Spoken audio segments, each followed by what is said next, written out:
Bienvenidos a un nuevo episodio de nuestro estudio sistemático del libro de Josué. Hoy nos corresponde el capítulo 5, pero antes tenemos que hacer una retroalimentación y recordar lo que vimos en el capítulo 4.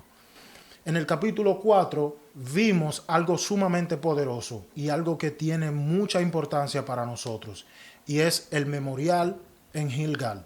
Dios ordenó levantar piedras como testimonio permanente. No fue solamente cruzar el río Jordán. Dios ordenó dejar evidencia de cómo Él había obrado de manera milagrosa para abrir caminos imposibles. Ahora, en el capítulo 5 ocurre algo sumamente sorprendente. Posiblemente esperaríamos que después de cruzar el río Jordán, Dios les iba a permitir marchar, pelear y conquistar. Pero el capítulo 5 nos enseña que esta no fue la instrucción que Dios le dio a Josué para que se la comunicara al pueblo. Israel no avanza inmediatamente a la guerra, no atacan Jericó, no celebran una estrategia militar, sino que se detienen. Y este detenimiento, este pare que tiene el pueblo de Israel obedeciendo las instrucciones de Dios, tiene algo poderoso y muy simbólico. Cuando recibimos la instrucción de Dios, nos va a enseñar por qué es importante obedecer a Dios. El capítulo 5 nos revela que antes de la conquista externa, Dios trabaja con la consagración interna.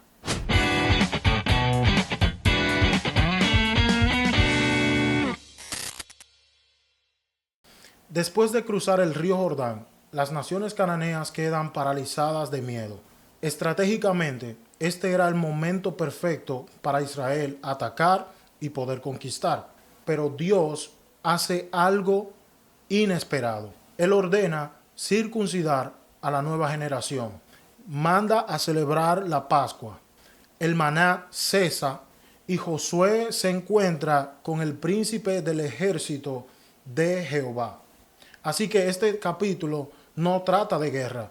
Este capítulo trata de alineación espiritual en el pueblo de Dios. La primera parte del capítulo 5 trata sobre la circuncisión que fue llevada a cabo en Gilgal. Por instrucción de Dios, Josué obedece la instrucción de Dios y dice el texto que comienza a afilar cuchillos para la circuncisión. Tiene mucho sentido porque esta nueva generación había nacido en el desierto y por lo tanto no había sido circuncidada.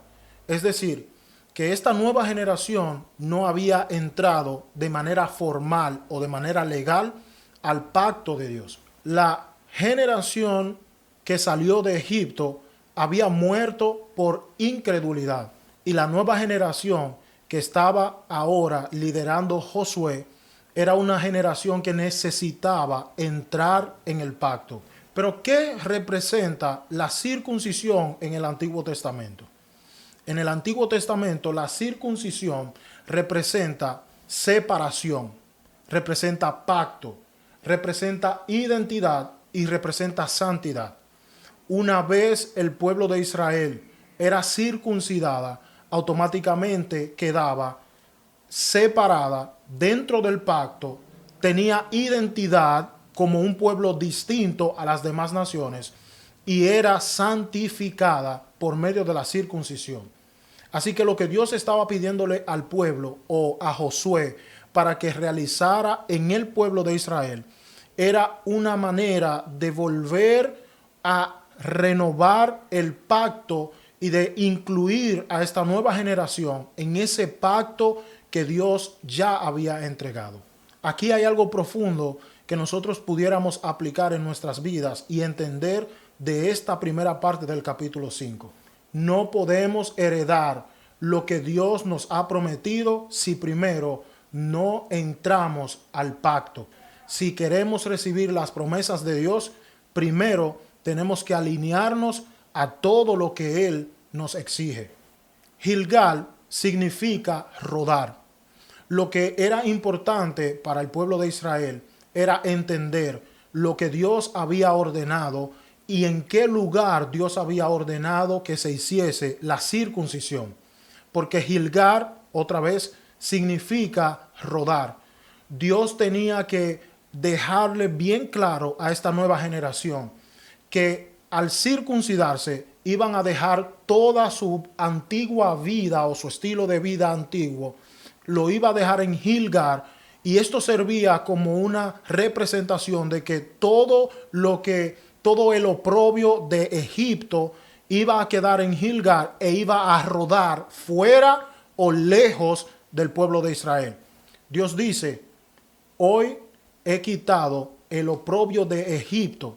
Es decir, que Dios tiene que quitar de nosotros toda la vida, todas las experiencias, todos los recuerdos, todo lo que vivimos en Egipto tiene que estar fuera de nosotros.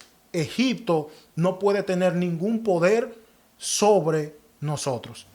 La segunda parte del capítulo 5 tiene que ver con la celebración de la Pascua en Canaán. Esta celebración de la Pascua era muy significativa porque era la primera vez que se celebraba la Pascua dentro de la tierra prometida.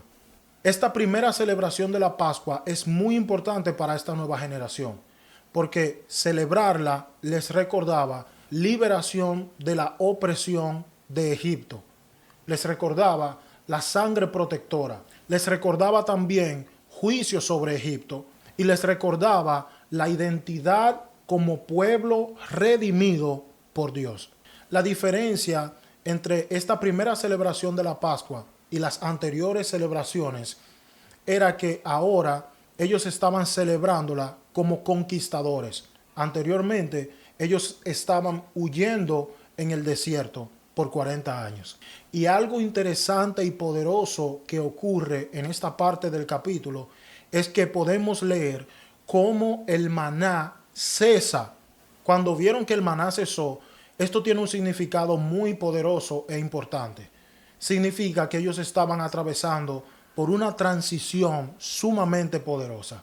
El hecho de que el maná cesara significaba que ya ellos no iban a depender de la provisión milagrosa de Dios, que ahora iban a tener que producir para comer el fruto en la tierra prometida.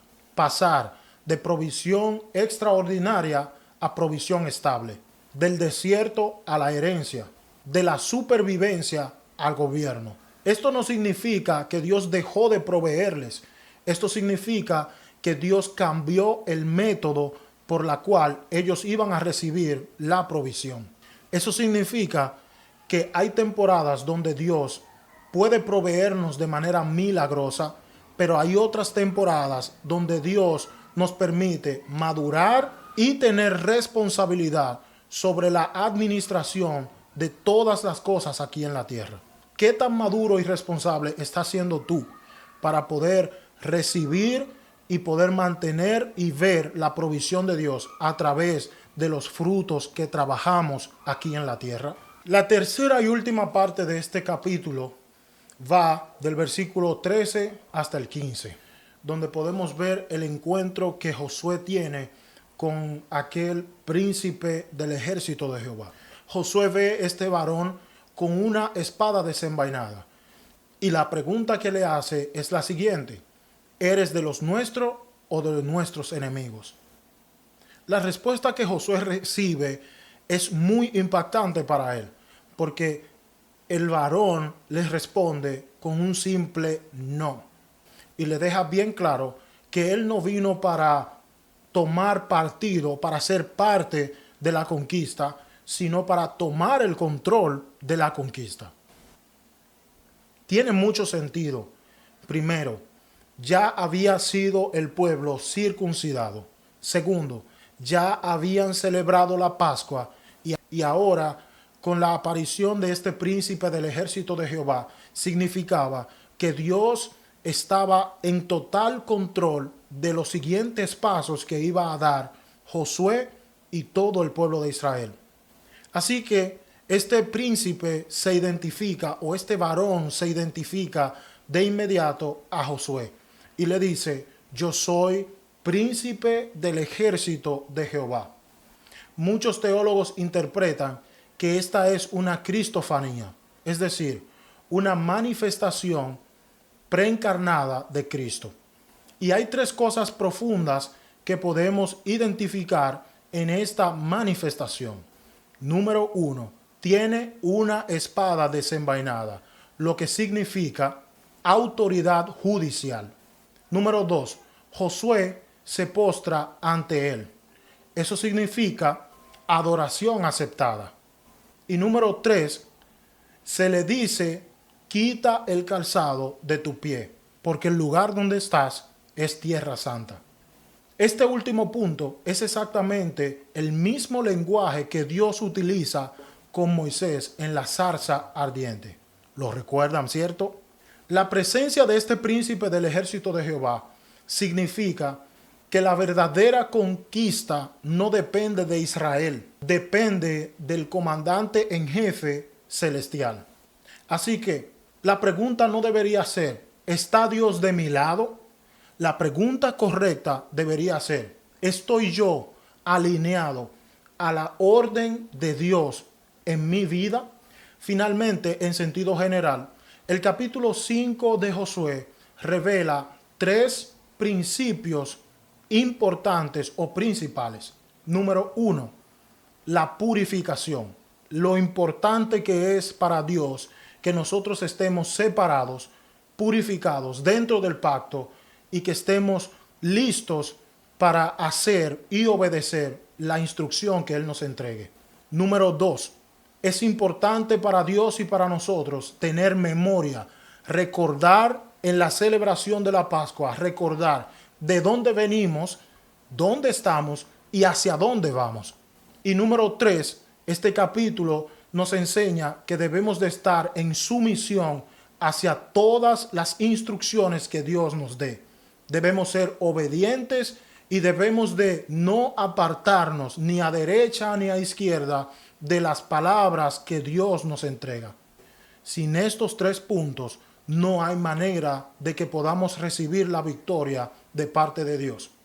No vamos a ser exitosos, no vamos a ser conquistadores, no vamos a ser un pueblo que gana batallas imposibles. Recuerda esto, la preparación espiritual es más importante que la preparación estratégica o militar.